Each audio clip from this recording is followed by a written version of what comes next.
उपचुनाव की जंग में नेताओं के जनता के सामने नतमस्तक होने की तस्वीरें खूब आ रही हैं। बीजेपी के जसवंत जाटव मंच पर जनता के सामने लेट गए थे। अब सांवेर में जल संसाधन मंत्री तुलसी सिलावट की तस्वीर सामने आई है। तस्वीरें देखिए, मंच पर मंत्री जनता को दंडवत प्रणाम करते दिख रहे हैं। तुलसी सिलावट का कहना था कि अब वोट मांगने के लिए कम समय बचा है, लिहाजा यहीं से प्रणाम करता हूं।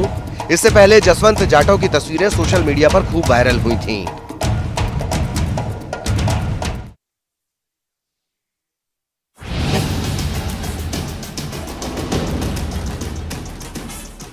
चुनावों को लेकर कांग्रेस और बीजेपी में जुबानी जंग तेज हो गई है।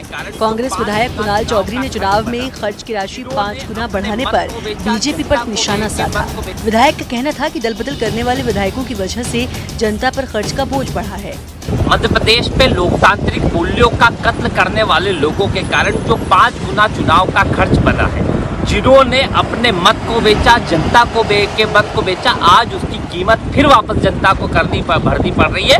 ये खुद तो 35 से 50 करोड़ लेके अपने घर भरने का काम कर लिया, पर जनता की गाड़ी कमाई से 5 गुना खर्च फिर उपचुनाव हो रहा है। मेरा आग्रह है जनता से कि इनको सबक सिखाया ताकि आगे आने वाली पुश्तें याद रखें कि बिकाऊ लाल मिलावट रामों के साथ क्या होता है और कहीं ना कहीं लोकतांत्रिक मूल्यों का कत्ल करने वालों के साथ क्या होता है, और क्यों ना ये चुनाव का खर्च इन बिकाऊ लाल मिलावट रामों से भरा जाए ताकि उसकी भरपाई करी जाए, क्योंकि इनने कमाया बहुत है। जो खर्चा लगे वो भारतीय जनता पार्टी के प्रत्याशियों के द्वारा लिया जाना चाहिए।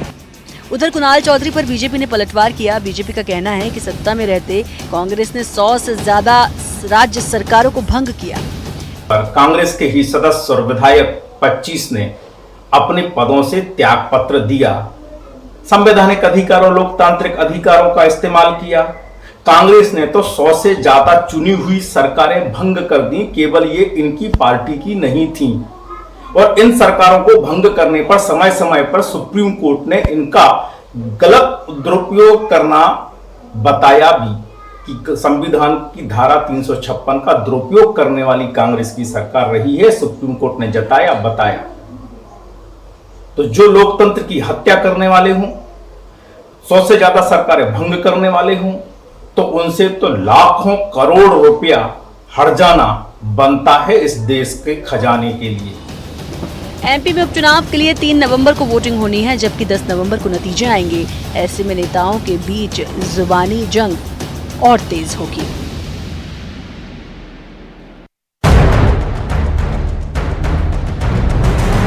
थोड़ी सी लापरवाही जान पर बनाती है। तस्वीरें देखिए एक महिला ट्रेन के नीचे फंसी है। तस्वीरें इटारसी रेलवे स्टेशन की है। मौके पर भीड़ है। वहीं आरपीएफ के जवान भी हैं, जो महिला का हौसला बनाए रखने की कोशिश कर रहे हैं। थोड़ी देर में महिला को नीचे से सकुशल निकाल लिया जाता है। घटना के बारे में बताया जा रहा है कि महिला दिल्ली से इटारसी की यात्रा कर रही थी।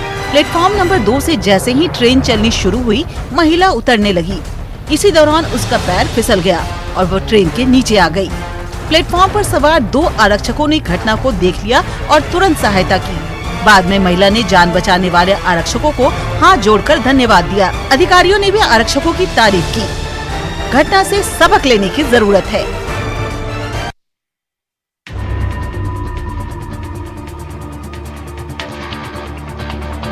तस्वीरें सिवनी की है। ये है बीजेपी विधायक दिनेश राय। विधायक के लखनादौन आवास पर सांप निकलने के बाद हड़कंप मच गया, लिहाजा विधायक ने खुद ही मोर्चा संभाल लिया। तस्वीरों में विधायक सांप को पकड़ने की कोशिश करते दिख सकते हैं। हालांकि इस बीच वन विभाग को भी सूचना दे दी गई। बाद में वन विभाग के सहयोग से विधायक ने सांप को पकड़ा। सांप को वन विभाग की टीम ने सुरक्षित वन में छोड़ दिया।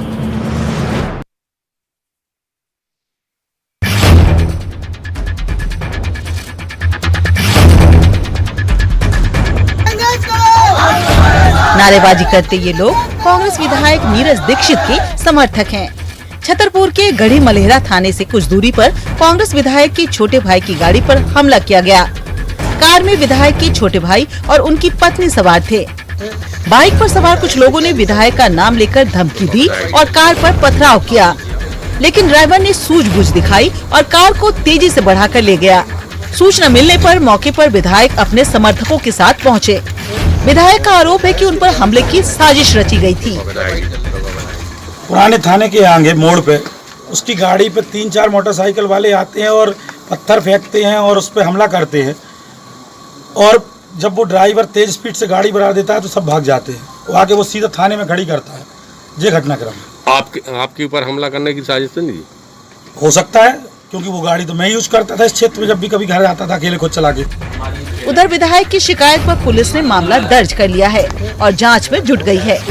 महाराजपुर विधायक श्री नीरज दीक्षित के छोटे भाई अपने परिवार के साथ लौट रहे थे, तो जैसा उनके द्वारा एफआईआर में लेख कराया गया है, 3 लोग थे जिन्होंने गाड़ी पे हमला किया और उनके एफआईआर के अनुसार उनके हाथ में कट्टे भी थे। उस आधार पे हमने एफआईआर दर्ज कर ली है और इसको काफ़ी मुस्तैदी से हम लोग जांच करवा रहे हैं। उम्मीद है रात में ही हम लोग आरोपियों को राउंड अप। विधायक के भाई पर हमले की कोशिश गंभीर मामला है। ऐसे में पुलिस को जल्द कार्रवाई करनी चाहिए।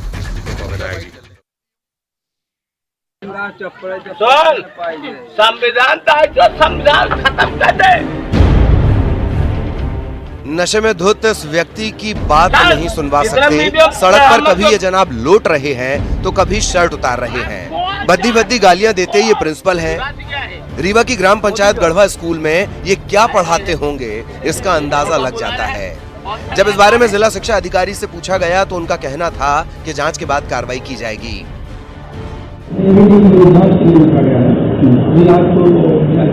अभी कब तक जांच हो सकती है सर? शिक्षक छात्रों का भविष्य गढ़ते हैं, लेकिन मेवालाल का आचरण ऐसा है कि उन पर सख्त कार्रवाई होनी चाहिए। दारू पी के सड़क पे लौट रहे हैं बच्चों, क्या पढ़ाते हैं? दारू पी के रोड पे लौट रहे हैं बच्चों, क्या पढ़ाते हैं? क्या शिक्षा देते हैं बच्चों को? प्रिंसिपल है आप।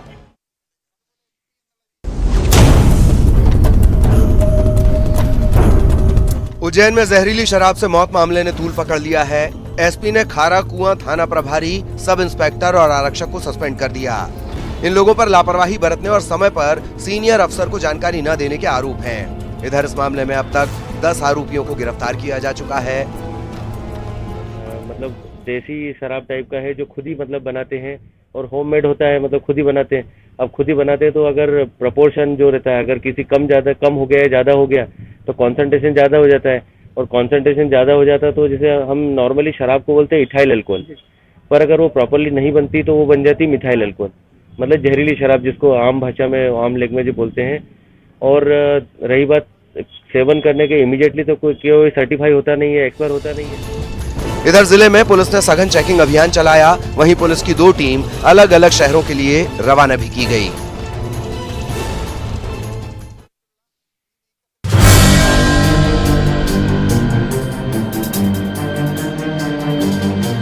तस्वीरों में देखिए बोलेरो की क्या हालत हुई है। इन तस्वीरों से हादसे की गंभीरता को आप समझ सकते हैं। रीवा के सगरा थाना इलाके की सिरमौर रोड के पास ये हादसा हुआ। लोगों की यहाँ भीड़ जुटी है।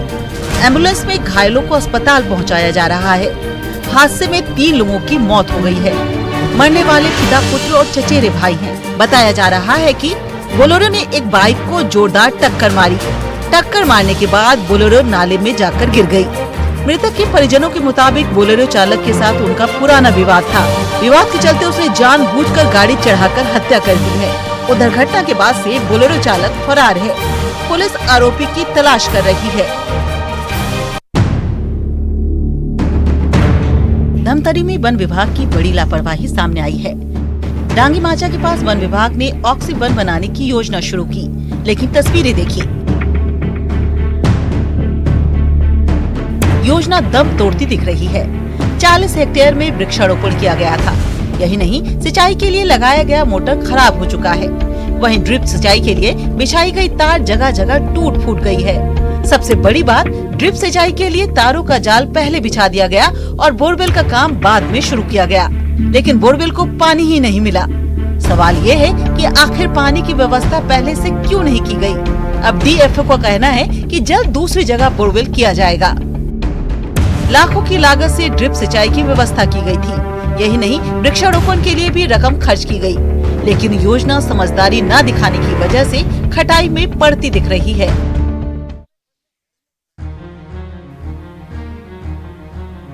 उमरिया में बैगा आदिवासियों के नाम पर फर्जीवाड़े का मामला सामने आया है। इनके नाम पर केवल कागज पर हैंडपंप लगाने का खुलासा हुआ है। हैंडपंपों के फर्जी फोटो और बिल के जरिए लाखों का गोलमाल करने का आरोप है। मामले का खुलासा होने के बाद सत्यापन करने वाले अधिकारियों को जवाब नहीं सूझ रहा। संज्ञान में आया है कि 4 हैंडपंप की जगह 2 लगाए गए हैं और 2 का पैसा फर्जी रूप से निकाल लिया गया है। निश्चित रूप से इसकी जांच कराई जाएगी और जांच में दोषी पाने पर संबंधित के विरुद्ध सख्त कार्रवाई की जाएगी। मामले की जांच की बात कलेक्टर ने कही है। जरूरी है कि दोषियों पर कड़ी कार्रवाई हो।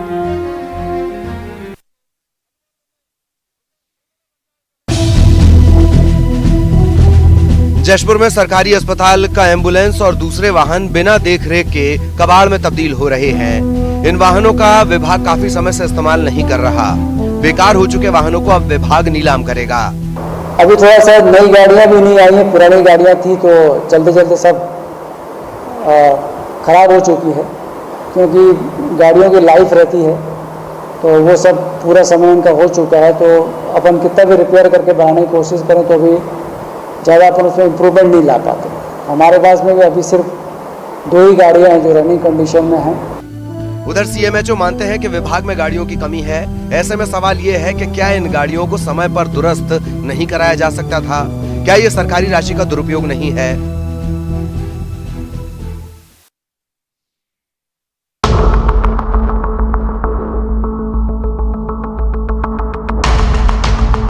जबलपुर के शाहपुरा जनपद पंचायत के चरगवा में जमकर भ्रष्टाचार किया जा रहा है। सरपंच, सचिव और ठेकेदार पर बिना गुणवत्ता के विकास कार्यों को अंजाम देने के आरोप हैं। यही नहीं, मजदूरों को अब तक भुगतान भी नहीं किया गया। राजीव गांधी जल ग्रहण मिशन योजना के तहत 8 लाख रुपए की लागत से बने वाटर शेड चेक डैम को 1 साल भी पूरा नहीं हुआ और पहली बारिश में ही ये पानी में बह गया। 50 से ज्यादा मजदूर आज भी अपनी मजदूरी के लिए भटक रहे हैं। उधर अधिकारी का कहना है कि मामले की जाँच की जा रही है। ग्राम पटीचरा गाँव में जब डैम बना था तो वो डैम बना था तो आधा किलोमीटर से हम लोग गिट्टी रेता वगैरह लाते थे, तो हम लोगों के पैसे नहीं दिए हुए हैं उन लोगों ने। 1 साल भी नहीं हुआ और फूट गया। और यहाँ के सरपंच, हमने काम करे थे, यहाँ के सरपंच सचिव ने काम करवा लिया और हमारे पैसे नहीं दे। गांव में पीएम आवास निर्माण में भी जमकर बंदरबांट की गई है। ऐसे में दोषियों पर जल्द से जल्द कार्रवाई की जानी चाहिए। ड्रग मामले में पुलिस का शिकंजा कसता जा रहा है। रायपुर में पुलिस ने ड्रग सप्लाई मामले में 2 कारोबारियों को गिरफ्तार किया है। वहीं इस मामले में कुछ और कारोबारियों की गिरफ्तारी भी हो सकती है। पकड़े गए 2 कारोबारियों में से एक हर्षदीप जुनेजा वीआईपी रोड में मोका बार एंड रेस्तरां का संचालन करता था और इसी की आड़ में खुद भी ड्रग्स का इस्तेमाल करता था। साथ ही युवाओं को भी ड्रग्स के लिए उकसाता और ड्रग्स उपलब्ध करवाता था। इसी तरह दूसरा आरोपी संभव पारक क्वींस क्लब का मैनेजर रहा है। ये भी ड्रग्स इस्तेमाल करता था और युवाओं को ड्रग्स उपलब्ध कराता था। पुलिस इनके मोबाइल जब्त कर जांच कर रही है और इस मामले में कुछ और लोगों की भी गिरफ्तारी कर सकती है।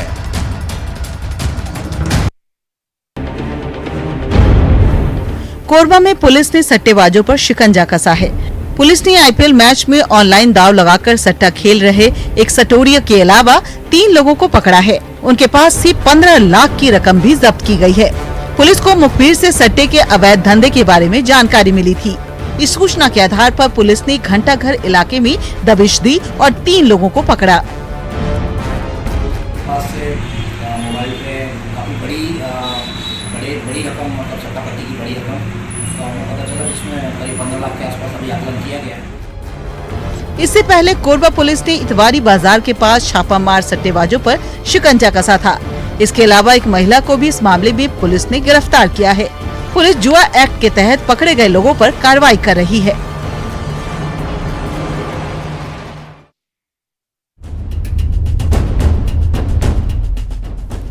मध्य प्रदेश में किसानों की परेशानी फिलहाल कम होने का नाम नहीं ले रही है। जबलपुर में किसान इन दिनों मक्का खरीदी ना होने की वजह से फसल के दामों का नुकसान तो उठा ही रहे हैं और कर्जदार भी बन रहे हैं। मक्के की बम्पर पैदावार के बाद भी मंडी में सरकार मक्के की फसल को नहीं खरीद रही है, जिससे किसान फसल बिचौलियों और व्यापारियों को बेच रहा है। सरकार ने मक्के की फसल का समर्थन मूल्य 1850 रुपए तय किया है, लेकिन रजिस्ट्रेशन नहीं होने की वजह से मंडियों में प्रशासन द्वारा मक्के की फसल की खरीद नहीं की जा रही है। उसने की थी 1850 रुपये की, कि इस रेट पे जो है मक्का की खरीदी की जाएगी किसानों से। तो उसके जो उन्होंने जारी किया था मूल्य, उसके आधार पे किसानों ने अधिक से अधिक संख्या में, अधिक से अधिक रकबे में मक्के को बोया, और मक्का बोने के बाद में आज सरकार ने हाथ खड़े कर दिए। अब सरकार ये बोलती है कि सरकार जो है इसकी खरीदी नहीं कर रही है। अभी जो है खरीदी नहीं करने के कारण किसानों को जो है 1175 रुपये जो है इसकी लागत मूल्य आई है किसानों को एकड़ पीछे। किसानों ने समर्थन मूल्य की घोषणा के बाद बड़े रकबे में मक्का बोया था, लेकिन आलम यह है कि किसानों की लागत की आधी कीमत पर मक्का बेचने को मजबूर है।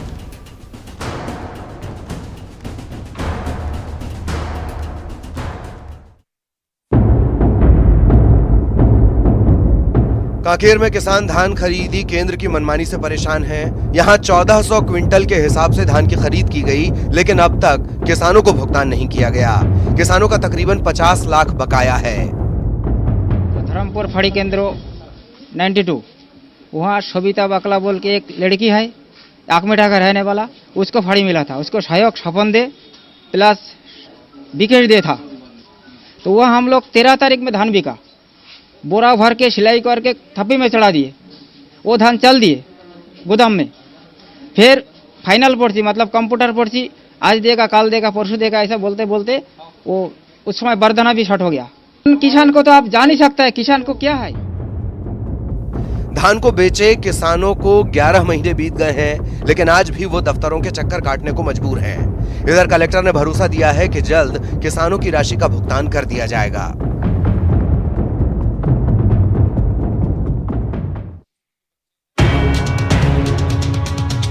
जशपुर के जंगल में मादा हाथी का शव मिला है। जंगली हाथियों ने कुनकुरी अंबाटोली गांव के आसपास के इलाके में जमकर उत्पात मचाया था। वन विभाग की टीम फसल के नुकसान का जायजा लेने गई थी। इस दौरान ग्रामीणों ने जंगल से बदबू आने की जानकारी दी। जानकारी के आधार पर वन विभाग ने सर्च अभियान चलाया, तब मादा हाथी की मौत का पता चला। आशंका जताई जा रही है कि हाथियों के दल के आपस में उलझने की वजह से मौत हुई होगी। वन विभाग की टीम इस मामले की पड़ताल कर रही है।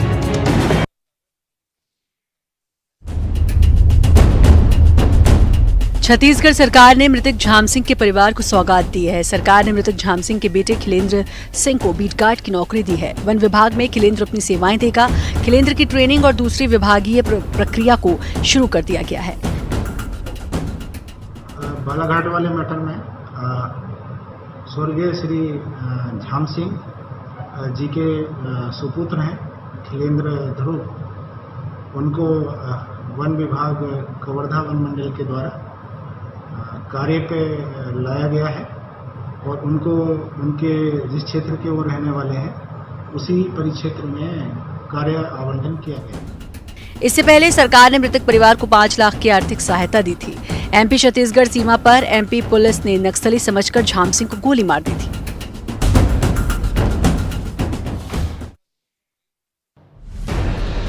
मुंबई के कांदिवली इलाके के इस वीडियो को जिसने भी देखा उसके रोंगटे खड़े हो गए। 22वीं मंजिल के छज्जे पर वो भी बिना किसी सुरक्षा इंतजाम के इस कदर स्टंट मौत को दावत देने जैसा है। सोशल मीडिया पर ये वीडियो अपलोड होते ही वायरल हो गया और फिर कांदिवली पुलिस ने स्टंट करने वाले लड़कों की तलाश शुरू कर दी। पुलिस का कहना है कि कांदिवली पश्चिम में जय भारत बिल्डिंग की 22वीं मंजिल पर ये वीडियो शूट हुआ है और स्टंट करने वाला लड़का फरार है। पुलिस को ये भी पता चला है कि स्टंट करने वाले लड़के के साथ 2 और लड़के थे जो वीडियो बना रहे थे। पुलिस अब तीनों की तलाश कर रही है। एक इंस्टाग्राम पे और सोशल मीडिया पे एक वीडियो वायरल हुआ है, उसकी इन्फॉर्मेशन मिली थी।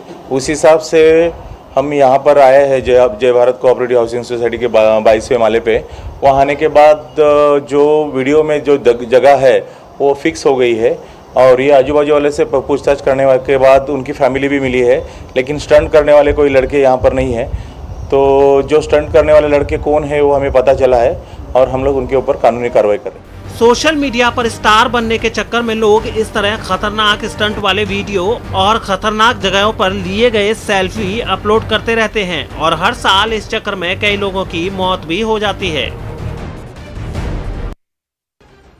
एलओसी के पास सेना ने एक इलाके के लोगों के लिए मेले का आयोजन किया। जिसमें ज्यादातर लोगों ने बढ़ चढ़कर हिस्सा लिया। जम्मू कश्मीर के कुपवाड़ा जिले में ये दूर दराज का वो इलाका है जो बर्फबारी की वजह से साल में करीब 4 महीने तक दुनिया से कटा रहता है और वहां रहने वाले लोगों का सबसे संपर्क टूट जाता है। उन्हीं लोगों के मनोरंजन के लिए सेना ने वहां मेले का आयोजन किया, जिसमें बड़ों से लेकर बच्चों तक के लिए तमाम चीजें देखने को मिली।